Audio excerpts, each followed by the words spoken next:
Shukur Xolmirzayevning Hayot abadiy asari inson hayotining mohiyati, umrning qadr-qimmati va insonning ma'naviy merosi haqida chuqur falsafiy mushohadalarni o'z ichiga oladi.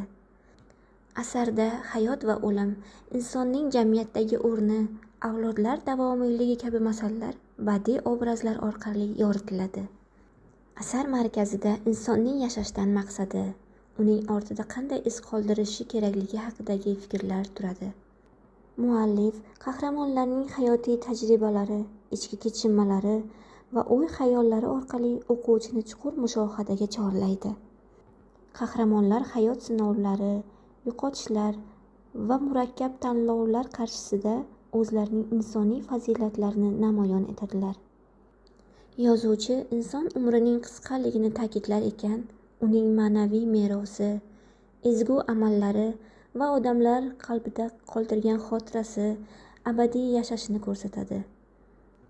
Shu bois ham asarning nomi Hayot abadiy deb atalgan.